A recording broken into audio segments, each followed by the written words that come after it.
धनधान्य देई ही काळी आई धनधान्य देई जोडते मनाची नाती आमची माती आमची माणसं आमची माती आमची माणसं आमची माती आमची माणसं आमची माती आमची माणसं आमची माती आमची माणसं.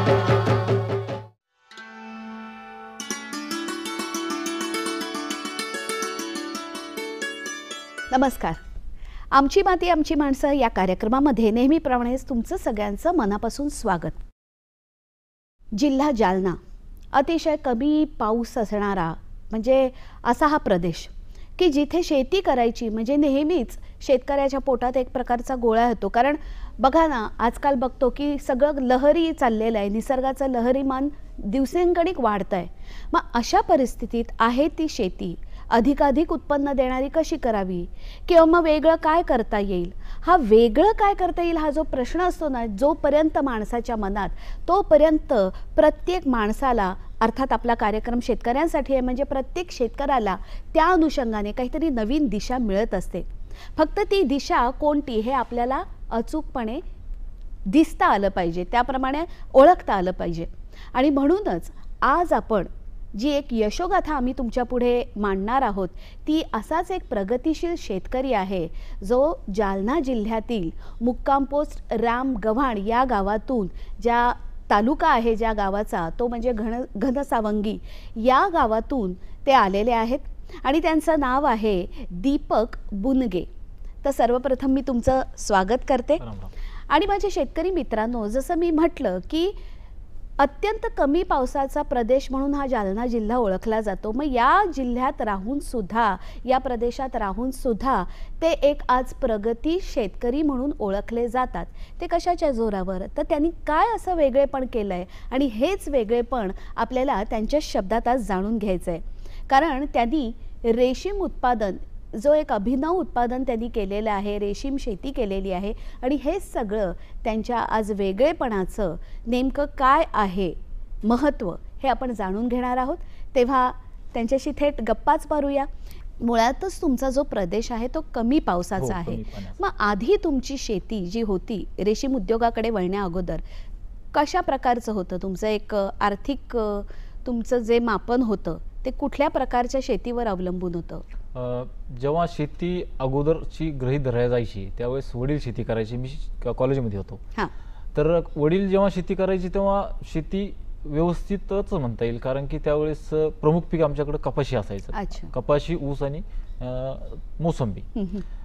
तर वडील जेव्हा शेती करायची तेव्हा खूप व्यवस्थित होती. त्यानंतर परिस्थिती बदलत गेली, पिकं बदलत गेले, कीड बदलत गेली आणि जी औषधाला प्रतिकार करणारी कीड तयार झाली, अडचण तिथून पुढे सुरुवात झाली.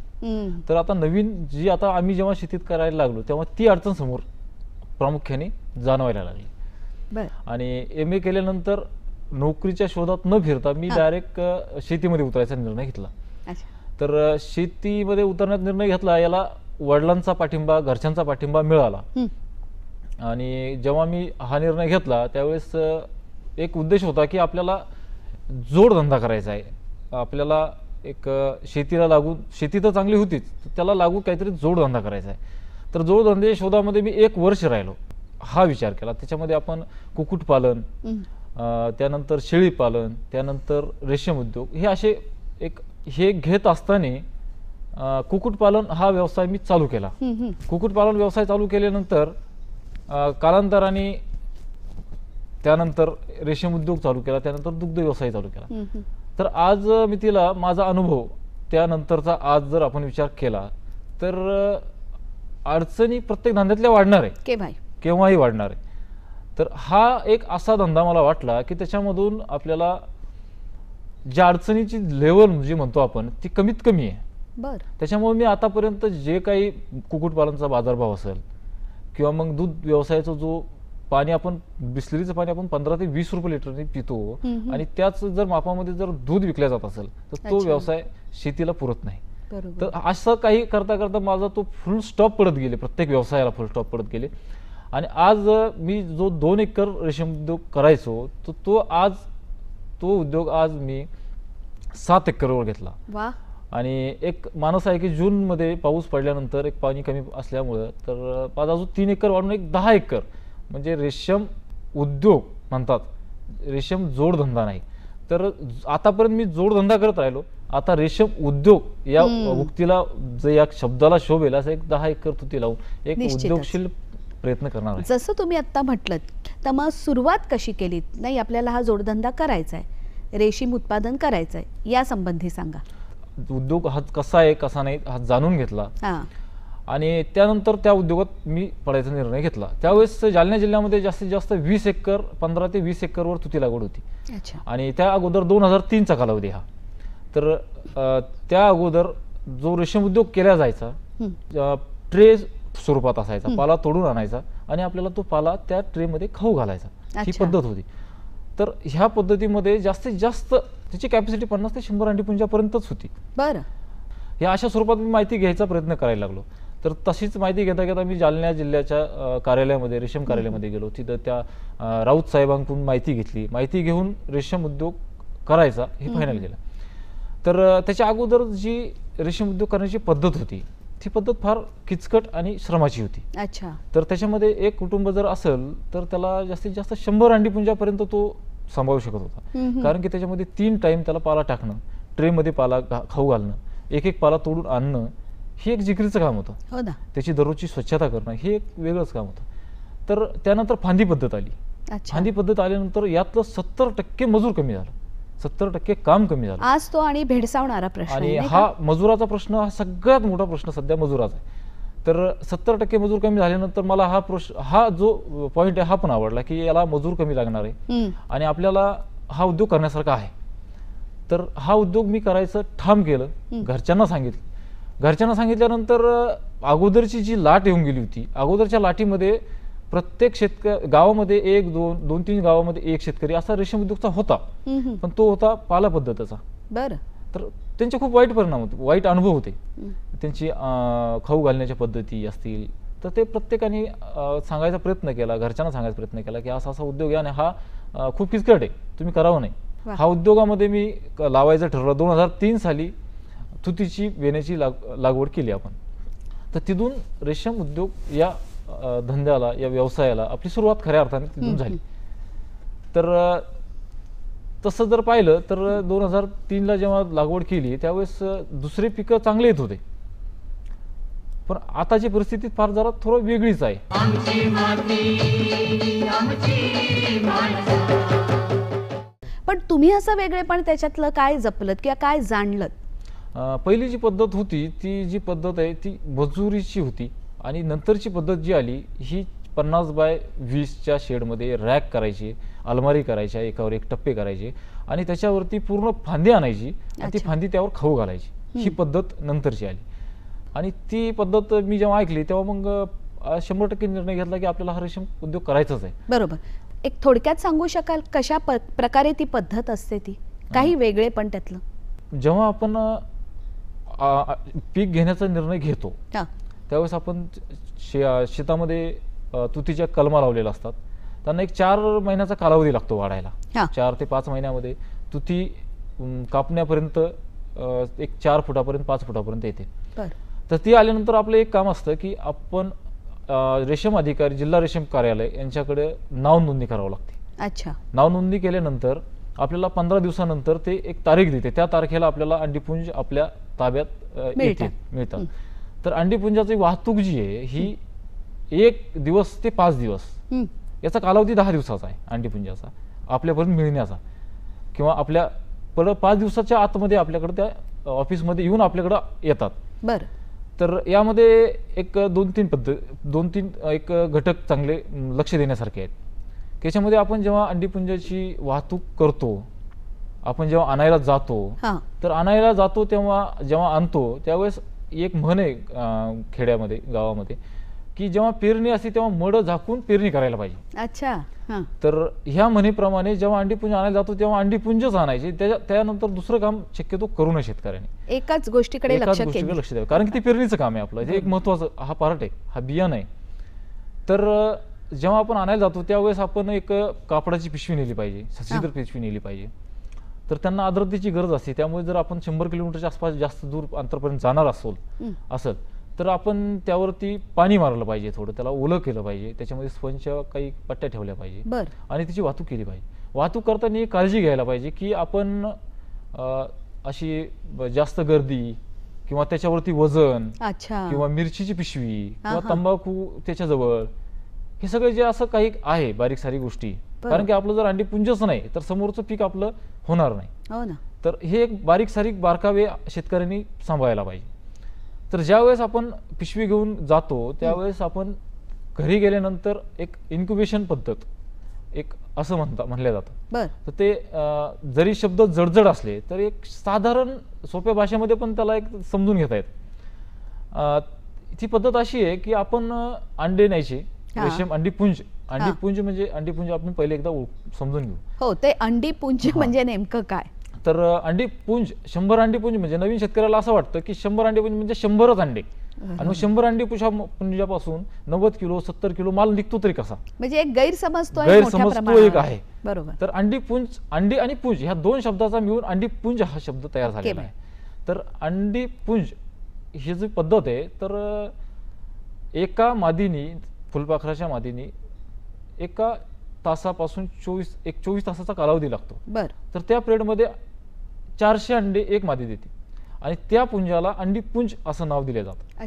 तर आपण असं गृहीत धरू 100 अंडीपुंज जर आपण घेणार असोल तर 100 गुणिले 400 म्हणजे 40,000. हे 40,000. या 40,000चं वजन किती? आपण दुसरं पीक जसं करतो त्या पिकामध्ये क्विंटलाने वजन आपण आणतो, कांद्यासारख्या पिकात लावतो. तर याचं वजन 30 ग्रॅम, 100 अंडीपुंजाचं वजन फक्त 30 ग्रॅम. तर हे आपण एक साधारण वजन असलेलं एक व्यवस्थित आणायचं की त्याच्यामध्ये आपल्याला काय करावं लागतं की आपण जो नवीन माठ किंवा मग नवीन आपला राजन याला पाण्याने भिजवायचा अगोदर. पाण्याने भिजवल्यानंतर त्याची आर्द्रता तयार होते. एक सोपी पद्धत. आर्द्रता तयार झाल्यानंतर त्याला पाला आपण एक ओला कपडा करून त्याला झाकून घ्यायचं आणि जे आपण आणलेले अंडीपुंजे हे ते त्याच्यामध्ये एक व्यवस्थित, जिथं मुंग्या राहणार नाही अशा पद्धतीमध्ये व्यवस्थित ठेवायचे. आणि त्याचं तापमान एक 75 अंश असतं. आर्द्रता भरपूर प्रमाणात असते. सॉरी 25 अंश तापमान आणि 75% आर्द्रता हे त्यात मेंटेन केलं जातं. तर आपण त्या इन्क्युबेशन मध्ये ठेवल्यानंतर त्याच्यानंतरची जी स्टेज येते ती येते पिन हेड स्टेज. त्याच्यामध्ये काय होतं की जे बारीक अंडे असतात त्याचा आकार जास्तीत जास्त एक मोहरी किंवा खसखस आपण जे म्हणतो मोहरीच्या आकाराचे अंडे असतात की त्याच्यामध्ये आपल्याला बारीक एक टाचपिनी सारखं काळं होल दिसतं. काळं होल म्हणजे त्या अळीचं विकसित झालेलं मुंडकं असतं खाण्याचं. तर तो लगेच आपल्या लक्षात येतं काळा भाग. तर तो जेव्हा आपल्याला लक्षात आला तर त्याला म्हणतात पिन हेड स्टेज. तेव्हा आपण वेळ न दवडता तो जो पाकिट आहे ते पाकिट आपण ब्लॅक बॉक्सिंग साठी टाकायला पाहिजे. Black boxing. आता ब्लॅक बॉक्सिंग हा शब्द जड परत जसा पहिला आला इन्क्युबेशन, तर हे सोपं जसं झालं तसं ब्लॅक बॉक्सिंग पण सोपंच आहे. ब्लॅक बॉक्सिंग म्हणजे काय की रेशम जेव्हा निसर्गाने प्रत्येकाला काही ना काही देणगी दिलेली आहे. तर काय होतं की जेव्हा रेशमची अंड दिलं जातं त्यावेळेस त्यात असा प्रोग्राम फिट झालेला आहे की जेव्हा तुम्हाला ऊन दिसल त्यावेळेस तुम्ही बाहेर यायचं आणि पाला खायचा. असं पद्धत झालेली. आणि जी फुलपाखराने जे अंडे दिलेले हे फुलपाखराने अंडे दिलेलं एक 24 तासाचा कालावधी आहे पहिल्या अंड्यात आणि शेवटच्या अंड्यामध्ये. तर आपल्याला हे अंतर मिळवायचं आहे आणि त्याची जी पद्धत आहे त्याची जे त्याला तो अंधार आणि उजेड हा पद्धतीचा फायदा आपल्याला इथं करून घ्यायचा आहे. तो कसा? तर ब्लॅक बॉक्सिंग म्हणजे काय की निसर्गाने सांगितलेलं आहे त्याला की तू जेव्हा बाहेर येशील तेव्हा तुला खायला लागणार. तर उजेड असतानाच बाहेर यायचं. तर उजेड पडला की ते बाहेर येतात जेव्हा पिनहेड स्टेज पूर्ण झाली आणि नंतर ते बाहेर येतात. तर आपण काय करायचं की एक अंधाऱ्या खोलीमध्ये किंवा मग सरळ सोपी पद्धत म्हणजे जे आपण 2x3 चॉकीचे ट्रे वापरतो त्या ट्रेमध्ये ते अंडे ठेवायचे आणि त्याच्यावरती काळा कपडा अच्छा. काळा कपडा अंथरून ठेवायचा. हम्म. तो अंथरून ठेवल्यानंतर त्यांना असा भास होतो की आता अंधार आहे. बरोबर. आणि एक 48 तासाचा कालावधी गेल्यानंतर त्याला आपण सकाळी 8 वाजेला उघडायचं. हम्म. ते उघडल्यानंतर तुम्हाला 1-2-3% त्यामधून कीटक बाहेर आलेले दिसतील. त्या कीटकाची जी साईज आहे ती असं साधारण डोळ्यांनी पण एक बारीक दिसतात आपल्याला. ते अतिशय त्यांना छोटे. थोडी केस असतात, काळे असतात, बरं. एकदम बारीक असतात. हम्म.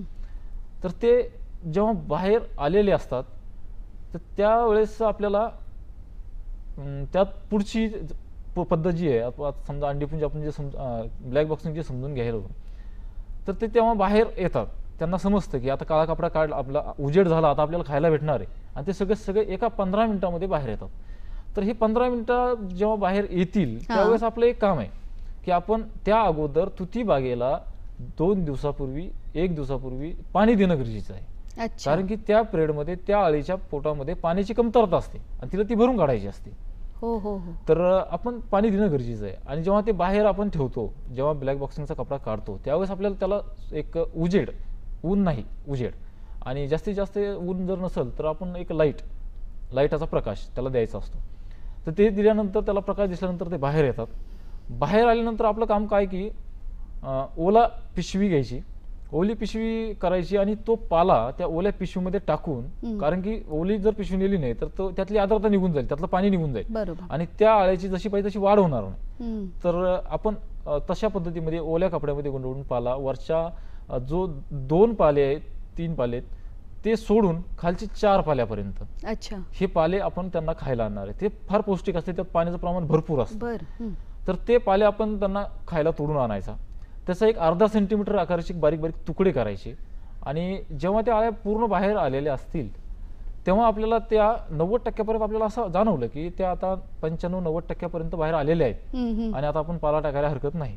अच्छा. तर त्यावर जाळी टाकल्या जाते, नेट टाकल्या जाते आणि त्याच्यावरती तो पाला टाकला जातो. तो पाला टाकल्यानंतर त्यांना जेव्हा तो पाल्याचा वास येतो तेव्हा त्यांना खाण्यासाठी त्या जाळीतून त्या वरती येतात.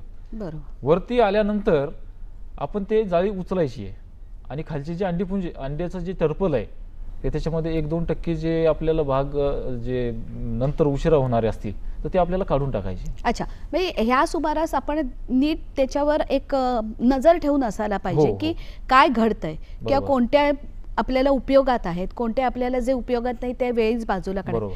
ही सगळी पद्धत तुम्ही आतापर्यंत खूप छान सांगितलीत. अधिक कुठली गोष्ट विस्ताराने सांगण्यापूर्वी आपल्याला वेळेचंही भान ठेवायलाच पाहिजे, कारण मला अजून खूप काही जाणून बरोबर. घ्यायचं आहे. एकंदरीत ही सिस्टमॅटिक म्हणजे आपण म्हणतो ना एक व्यवस्थित आखणी नियोजनबद्ध तुम्ही सुरू केलं आणि त्यानंतर जेव्हा ते अंडकोश तयार झाले यासाठी मग उपलब्ध बाजारपेठ किंवा या संबंधी सगळं सांगा. आपण जेव्हा चॉकीमधून परत मग प्रौढ अवस्थेच्या नंतर जो स्टेज येते तो येतो कोशाचा भाग. बरोबर.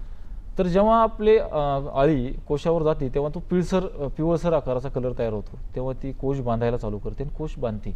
तर कोश बांधण्याचा कालावधी उन्हाच्या वातावरणानुसार 4 ते 5 दिवसाचा असतो. बरं. आपण तो कोश काढायचा, असा वाजून बघायचा, आता असा खुळखुळ्यासारखा आवाज येतो. आणि जर आपण त्याचा टर्पल कापून जर बघितलं त्याच्यामध्ये लाल तांबूस आकाराचा पिवपा तयार झालेला असतो. तर त्या पिवपा तयार झाल्यानंतर आपण तो कोश मार्केटला नेण्यात योग्य आहे असं समजावं. अच्छा. तर याला शासनाचं कुठल्याही पिकाला हमीभाव नाहीये. तर हा शासनाने ह्या पिकाला हमीभाव अगोदरच दिलेला आहे. 18,000 रुपये क्विंटल शासन केंद्रावरती खरेदी करतं, रेशीम केंद्रावरती खरेदी करतं. पण आता आपण CSR जातीचे पांढरे कोश घेतो आणि त्याच्या पट्टीमध्ये 18,000च्या पट्टीमध्ये जी खाजगी बाजारपेठ आहे ही खाजगी बाजारपेठ जवळजवळ 30, 40, 50 हजारापर्यंत पण गेलेली आहे. बरं. तर आपण जर कोश काढले तर स्थानिक बाजार तिथले व्यापारी येऊन आपल्या इथं मालही घेतात किंवा आपण हाच कोश घेऊन रामनगर मार्केटला नेऊ शकतो आणि तिथे जो मार्केट आहे त्या मार्केटमध्ये आपण विकू शकतो. बरोबर. आमची माती आमची माणसं. तुम्ही जे एक समजा 100 अंडपुंज मी घेतले तर त्याच्यापासून किती मला अंडकोश मिळू शकतात आपण एक व्यवस्थित देखभाल केली तर? आपण जर 100 अंडीपुंज जर घेतले, एक चॉकी हा जो घटक आहे, चॉकी व्यवस्थित झाली, त्याच्यामध्ये 500 पट या प्रमाणात अळीची आपली जी ग्रंथी रेशीमची ग्रंथी ही वाढ होते त्याच्यामध्ये बरं. 400 पट त्याची वाढ होते. तर हे सगळं केलं, प्रौढ अवस्थेमध्ये भरपूर पाला खाऊ घातला, वातावरण मेंटेन केलं, तर 100 अंडी पुंजापासून 100 किलो काढणारे पण शेतकरी आपल्याकडे आहेत. तर 70 किलो 60 किलो हे तर ॲव्हरेजच आहे.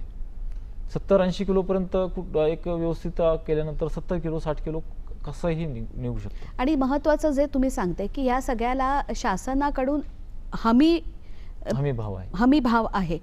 तर मग उपलब्ध जो अंडकोश आहे किंवा जे तुम्ही म्हणता CSR जातीचा घ्यावा, तर आजकाल आपण बघतो दीपकजी की आंतरराष्ट्रीय बाजारपेठ या उद्योगाला अतिशय मोठी आहे. आणि आज जास्तीत जास्त जग जवळ येत आहे. त्यामुळे एक संभाव्य बाजारपेठ गृहीत धरून अधिकाधिक त्याच्यात उत्पन्न येईल या प्रकारे तुम्ही काय म्हणजे मनाशी योजलेत आणि त्याप्रमाणे इतरांना सांगाल. आणि यामध्ये आधुनिक तंत्रज्ञानाचा वापर तुम्ही कसा करून घेता? याच्यामध्ये जर आपल्याला कोश क्वालिटी चांगली काढायची, कवच टक्केवारी चांगली काढायची, तर आपल्याला पहिले सुरुवात जमीन हा मुद्दा आहे. जमीन हलकी प्रयोग राहिला नाही, आता रेशीम उद्योग हा प्रयोग राहिला नाही, तर जमीन ही भारी निवडावं शेतकऱ्यांनी. त्याच्यानंतर पाला क्वालिटीवरच लक्ष चांगलं द्यावं. 70% पर्यंत पाला हा त्याला कारणीभूत आहे. बरोबर. त्याच्याबरोबर रासायनिक खताची जोड द्यायला पाहिजे. त्याच्याबरोबर पाण्याची व्यवस्थापन व्यवस्थित पाहिजे. त्यानंतर जैविक मल्चिंग झालं पाहिजे. आणि त्याच्याबरोबर त्याच जोडीला जैविक खतं जे आपण म्हणतो, जे की आपण विचारात घेत नाही, तर हे विचार शेतकऱ्यांनी घ्यायला पाहिजे. तर हे सगळं जर आपण केलं, चॉकी व्यवस्थित केली, वातावरण मेंटेन केलं, प्रौढ अवस्थेत व्यवस्थित खाऊ घातलं, तर ह्या सगळ्या गोष्टी एकदम परिणाम त्याचे चांगलेच दिसून आणि कोशाची क्वालिटी चांगली होऊन त्याचा धागा चांगला निघतो आणि चांगल्या धाग्याला चांगला बाजारपेठ आणि चांगला भाव पण आहे. एक आपण म्हणतो ना की कल्पकता तुमच्याकडे आहे, त्याला तुमची जिद्द आहे, मेहनतीची जोड आहे, म्हणून आज इतकं चांगलं एक काहीतरी उत्पन्न तुमच्याकडनं तुम्ही तयार करू शकता. परंतु ही झाली एक तुम्ही उच्च शिक्षित आहात, तो एक दृष्टिकोन तुमच्याकडे आहे की कुठलीही गोष्ट करताना त्याचा सारासार विचार कसा करता येईल याकडे बघण्याचा कल तुमचा अधिक आहे.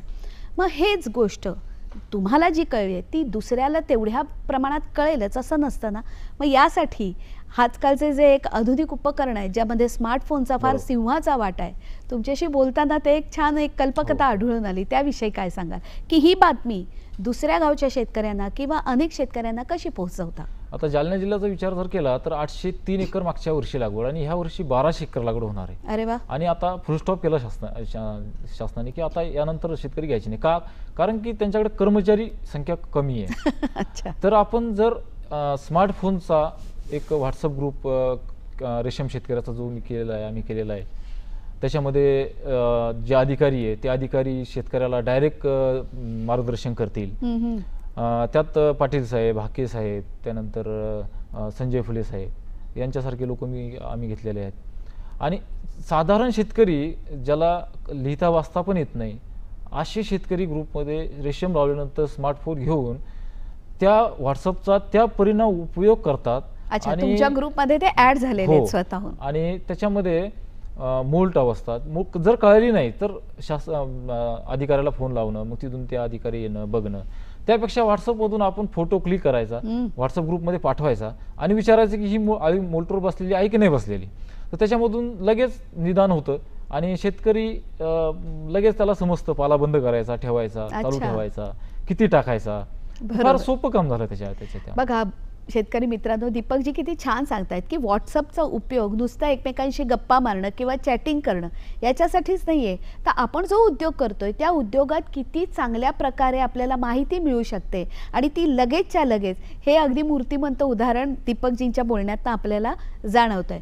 तर मग हा जो आज तुमचा एक व्हॉट्सअप ग्रुप आहे त्याला तुम्ही नाव काय दिलेलं आहे? त्याला नाव आपण बळीराजा रेशीम मित्र असं एक नाव दिले आहे. अरे वा. आणि बळीराजाच्या भूमातेकडे असे 2 ग्रुप तयार केलेले आहेत. हां हां, निश्चितच. हा एक जसं मी तुम्हाला म्हटलं की उद्योग तर करायचा आहे, आधी जो जोडधंदा म्हणून एक स्वप्न मनातशी बाळगलेलं ते आज उद्योगात त्याचं मोठ्या रूपांतर तुम्ही केलेलं आहे.